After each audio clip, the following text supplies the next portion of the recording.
السلام عليكم، تحية طيبة، مرحبا بجميع الإخوة والأخوات في الحلقة ديال اليوم اللي نواكبوا إن شاء الله البداية ديال المواكبة ديالنا لكأس العالم للشباب والمنتخب المغربي اللي ممثلنا ومشارك في المونديال ديال الشباب اللي جينا في المجموعة اللي ما سهلاش، إسبانيا، البرازيل والمكسيك. وغدا إن شاء الله عندنا أول ماتش كونتر المنتخب ديال إسبانيا مع التسعود اللي كنتمناو المنتخب المغربي يقدم ماتش مزيان ويقدم نفس المستوى اللي قدموه اللاعبين ديال المنتخب المغربي ديال الشباب اللي كانوا في اخر نسخه شاركنا فيها ديال هذه الفئه هذه، مونديال ديال 2005 اللي كان انذاك في هولندا، اللي كانوا داروا مونديال كبير الصراحه، اللي كنا وصلنا حتى للدومي فينال، اللي كنا خسرنا في الدومي فينال كاملين باقي عاقلين مع المنتخب ديال نيجيريا، ومن بعدها لعبنا الترتيب مع المنتخب ديال البرازيل، كنا رابحين بواحد ديك المره ورجعوا علينا وربحونا بجوج لواحد. لكن كان كل شيء راضي على العطاء والمستوى ديال هذوك اللاعبين اللي مع الاسف ما كانتش استمراريه.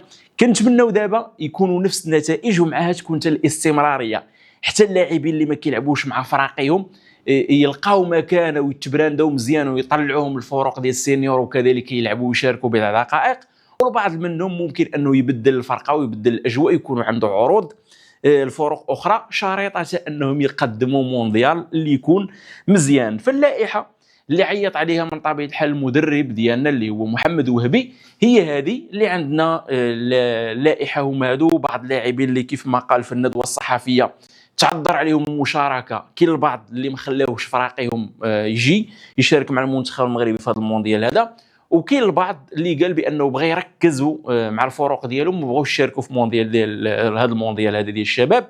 فكنتمنوا التوفيق لكل شيء الصراحه، والمنتخب بمن حضر هاد اللاعبين غادي نواكبوهم، غادي نتبعوهم ونتمنوا لهم ان شاء الله التوفيق ونشجعوهم ونديروا تحليل للمستوى ديالهم والعطاء ديالهم في هذه المباريات. فهادو فعلى بركه الله نمشيو ونديروا تشكيله متوقعه باين تشكيله ممكن يلعب المدرب ديالنا محمد وهبي في اول ماتش مع اسبانيا، الماتش اللي ما يكون سهل. كنعرفوا اسبانيا تكوين طاكتيك ديالهم، الفرديات ديالهم، المستوى ديالهم كيفاش داير. الماتش الثاني مع البرازيل اللي يكون صعيب، كنعرفوا المهارات الفرديه ديال المنتخبات والمواهب البرازيليه.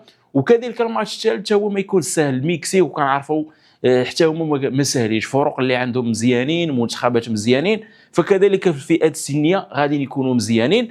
حتى حنا كنتمناو المدرب ديالنا وهبي يعطينا تشكيله مزيانه، كاستينغ يكون مزيان، تاكتيك يكون مزيان، وكذلك كوتشينغ في الشوط الثاني يكون مزيان، ونقدموا مستوى اللي مزيان في عرس عالمي. خلينا دابا من افريقيا اللي كنا شاركنا فيها وخسرنا الفينال في الكان مع نيجيريا اللي كان مع جنوب افريقيا عفوا، اللي كانوا قدمنا صراحه كان اللي ما خايبش. ولكن دابا كاس العالم تنافس اخر، معايير اخرى، فكنتمناو نكونوا قد المسؤوليه. واللاعبين ديالنا هما هادو، عندنا الحراس، عندنا المدافعين، عندنا اللاعبين ديال وسط الملعب، وكذلك عندنا اللاعبين ديال الهجوم. فنمشيو ونديروا تشكيله محتمله اللي ممكن انها تلعب اول ماتش كونتر اسبانيا. واش المدرب غادي يمشي نفس اللعابه اللي لعب بهم في الكان ولا غادي يبدل؟ فكنتوقع على انه يمشي بنفس التشكيله واللعابه اللي كانوا في الكان، مع تغيير بعض المراكز لبعض اللعابه اللي ما كانوش ديك الساعه.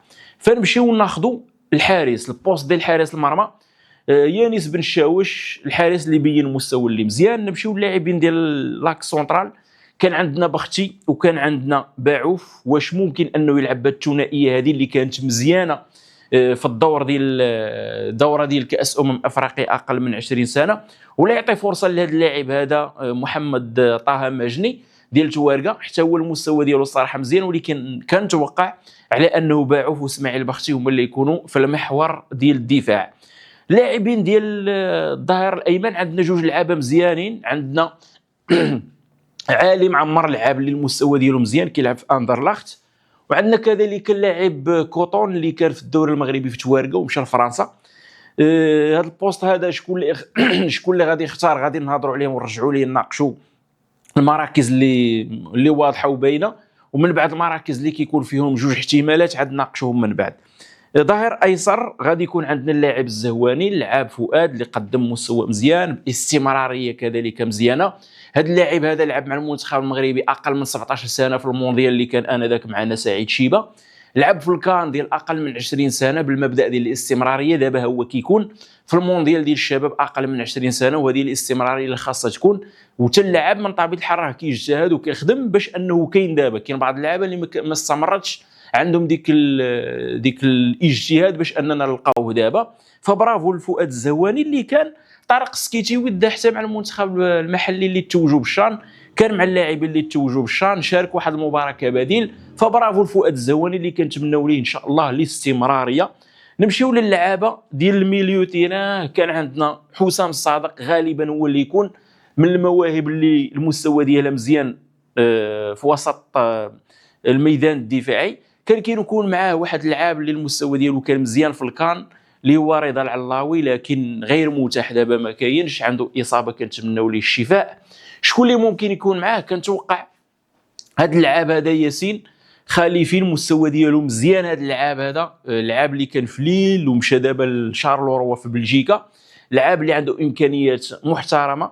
فمعولين على ياسين خليفي في الميليو تيران على انه يكون اضافه للمنتخب المغربي في هذا المركز هذا. حسام الصادق لا خوف على اللاعب، كنعرف المستوى ديالو كنتبعو، لاعب اللي كان من المفاجات الساره في النسخه الاخيره ديال الكان ديال اقل من 20 سنه، وكان مع المنتخب المحلي بنفس المبدا اللي هضرنا على فؤاد الزهواني، داه مع طارق السكيتيوي، ولكن ما لعبش بحكم انه كانوا جوج لعابه في المستوى العالي في الميليو تيران اللي كانوا عندنا حريمات، كذلك انس باش، كذلك خيري في الوقت الحريمات، في الوقت اللي انس باش كان تحط في اللاكس باقيين عاقلين. حسام الصادق كان مع المنتخب المتوج بكاس افريقيا المحليه الاخيره، فاللعاب اللي المستوى ديالو مزيان. البوست ديال 10 شكون اللعاب اللي يكون فيه؟ كان عندنا معاذ ضحاك، ما داهش المدرب باختيارات ديالو وقال لك بانه ما موجودش، مع العلم انه في البدايه ديال الموسم راه اغلب اللعابه باقيين ما موجودينش وما كيلعبوش، لكن المدرب شافها من الجانب ديال الاختيارات ديالو. كنتمناو هو اللي يكون محق، حنا غالطين علما باش نكونوا واقعيين الاخوه. معاذ الضحاك في اخر مسابقه ديال الكان ما كانش مزيان، ما كانش مقلع. شكون اللي يلعب في بلاصتو؟ كنظن بانه يقدر يلعب اللعاب ديال فينيسيا الايطالي سعد الحداد في هذا البوست ديال 10. ونمشيو للعابه ديال لاطاك، ايلي دروا، ايلي غوش، وكذلك افون سونتار. نمشيو للعاب ديال الاليه دروا، يعني البوست ديال 7 شكون اللي غادي يكون فيه؟ غادي يكون فيه اللاعب معمى اللي مشى لواتفورد، عثمان المستوى ديالو مزيان، في الوقت اللي كان خدا فرصه كيبين وكيبرهن بانه لعاب تعول عليه بالمهارات الفنيه ديالو، بالفعاليه ديالو، بالعرضيات ديالو، بالمراوغات ديالو. فكنتمناو يكون عنده نفس العطاء في هذه النسخه هذه ان شاء الله. البوست ديال الي غوش شي شويه ديال الشك، اللي ما عرفناش شكون اللي يقدر يلعب تيوتيلير تما. عندنا هذا اللاعب كنعرفوه كاملين وكتعرفوه كاملين، اللي هو اللاعب محمد الحموني، اللاعب ديال جيرونا الاسباني، لكن ما كيلعبش معاهم. وعندنا اللاعب بوم سعودي الياس اللي كان في النسخه ديال كاس افريقيا اقل من 20 سنه، كان كيدخل كيقدم مستوى مزيان. شكون اللي غادي ياخذ رسميه ويلعب؟ هذا هو اللي غادي نناقشوه ان شاء الله دابا من بعد ما نسالوا البوستات اللي واضحين. وكنتوقع اللاعب محمد ياسير الزبيري هو اللي يكون افون سونتار، اللي في النسخه ديال كاس افريقيا كان تالق في ماتش ديال كينيا، ماركا دوبلي، ولكن مع الاسف كان تبليسه في ذاك الماتش وما كملش معهم النسخه ديال كاس افريقيا اقل من 20 سنه، وكان مزيان. فدابا ملي رجع وعنده جاهزيه، ما كاينش اصابه الحمد لله، فكنتوقع هو اللي غادي يلعب في نظام ديال 4-2-3-1، هو اللي يكون افون سونتر ديال الفرقه. جوج ديال المراكز دابا اللي عندنا فيهم الشك غادي نهضروا عليهم. عندنا اللاعب كوطون اللي هو بنفس المبدا اللي هضرنا عليه ديال فؤاد الزهواني، وكذلك فؤاد الزهواني ومحمد الحموني، اللعابه اللي وكذلك بختي، حتى بختي، اللعابه اللي جاو من هذيك الجيل اللي كان مع سعيد شيبه اللي لعب كاس العالم ديال اقل من 17 سنه. هادو هما اللعابه اللي كانوا في ذاك الجيل وبالمبدا ديال الاستمراريه اجتهدوا، هما دابا كاينين. عندنا كوطون كان معاهم في ذاك كاس افريقيا كاس العالم اقل من 17 سنه، وكان معاهم في كاس افريقيا اقل من 20 سنه كالرسمي، لكن دابا عنده منافسه من عنده واحد اللاعب المستوى ديالو واعر وكيلعب حتى مع ليكيب ديال اندرلخت البلجيكي اللي هو علي معمر. المستوى ديال هذا اللاعب هذا تبارك الله المستوى اللي كبير.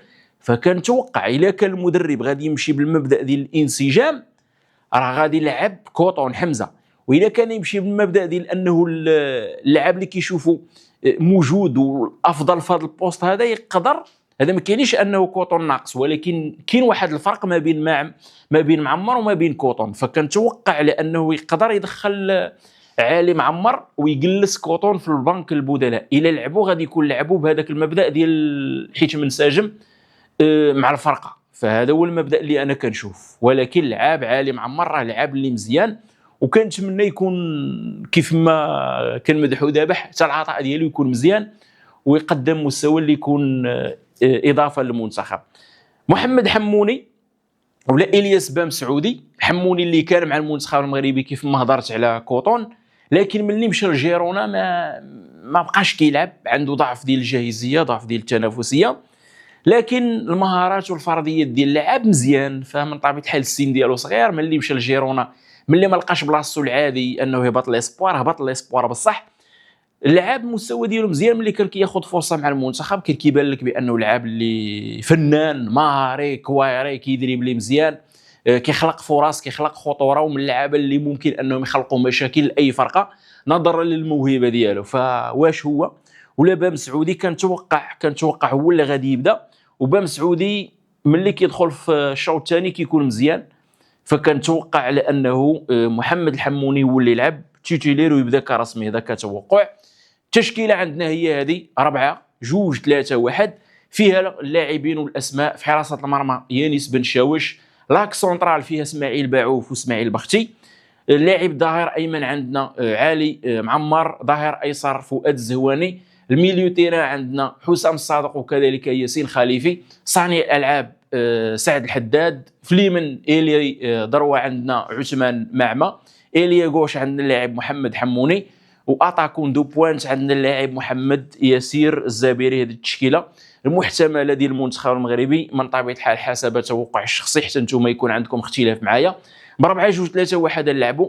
من لا تضيع لنا الكره غالبا نوليو نرجعوا للنظام لاعب ديال 4-4-2 ونضغطوا باللاعب الحداد وكذلك الزابيري ببلوك ميديوم غالبا نلعبوا به، والجدار الدفاعي غادي يكون على هذا الشكل هذا اللي فيه هاد اللاعبين رباعي ديال الدفاع.